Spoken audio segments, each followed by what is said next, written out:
H9 heavy cutas, grubi pasta, viena iš heavy cutų. Ten lentynoje matom 4 net rūšis yra, B9 skirta daugiau dažyklom, su šviežiu laku dirbti. H8, H7 yra su truputį prastesniu abrazyvu, jos yra truputėlį pigesnės, pati populiariausia yra H9.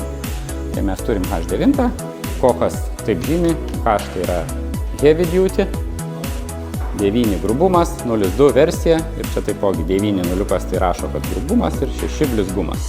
Taipogi jie žymi iš karto raudonai, reiškia raudonai jeigu eina, mes dirbam arba su kailiu, arba su raudonais padukais. Nu, čia kad mažiau galvoti reikėtų ir atsiminti. Sekantis žingsnis F6. F6 irgi priklauso pirmam žingsniui, bet jinai žymiai švelnesnė, naudojama su švelniomis padukais. Jeigu mes turėsim 2 žingsnius, priklausomai nuo situacijos. Pas mumis įprasta Lietuvoje, kad pradedam vis tiek tą kultūrą, poliravimo, mašinų priežiūros yra tokia, dar besiformuojanti ir dažniausiai mašinos tokios jau pavargusios būna. Tai standartiškai reikia H9 pradžiai. Užsienį, kur tos mašinos labiau prižiūrimos, ten vakarų šalyse, dažnai pirmo žingsniu yra naudojama F6. Jeigu mašina prižiūrėta, nėra daug gilių įbrėžimų, tai dažnai ten pirmo žingsniu naudojamos ir F6 pastas. Nu ir patys, bet dirbant turit suvokti, kad jeigu nėra poreikio nuiminėti nuo automobilio papildomo sluoksnio, tai jo ir stenkitės nenuiminėti, nes nuimtas papildomas sluoksnis nuo automobilio, tai yra jūs nuimat papildomai ir apsaugą nuo transporto priemonės. Sumažintas lako sluoksnis, jis tampa mažiau atsparesnis ultravioletui bei mechaniniams pažeidimams.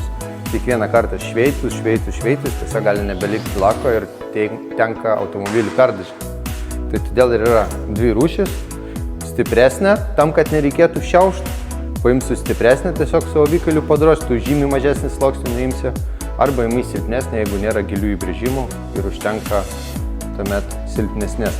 Bet irgi gali naudoti su avikaliu. Ir finišas, tai yra šitą pastą nuima hologramas ir priduoda papildomą blizgesį. Finišas pas Kochą yra 2 rūšių, su vašku ir be vaško.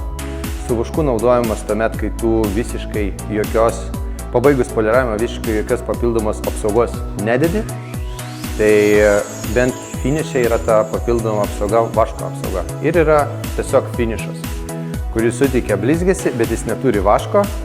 Ir sekantis žingsnis tai yra apsauginės priemonės, kurias tu dedi, bet tačiau neturint šitoj pastoj vaško, mes nepridarom savo papildomo darbo ir geriau prilimpa apsauginės dangos. Tai yra nano danga, keramikinė danga arba karnaubo vaškas.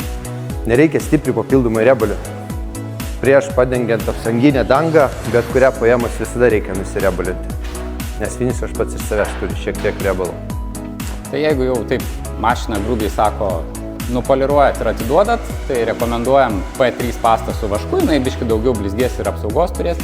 Jeigu klientas dar kažką tai paskui darys, nano dangą keramiką dės, tai M3 tiesiog bus mažiau darbo, reikės mažiau, kaip sakyt, nusiriebalinti. Kur yra juostelė, tai reiškia, kad sudėti yra. Jo, tai šitą pastą iš esmės, lemia visus pardavimus, pati universaliausia.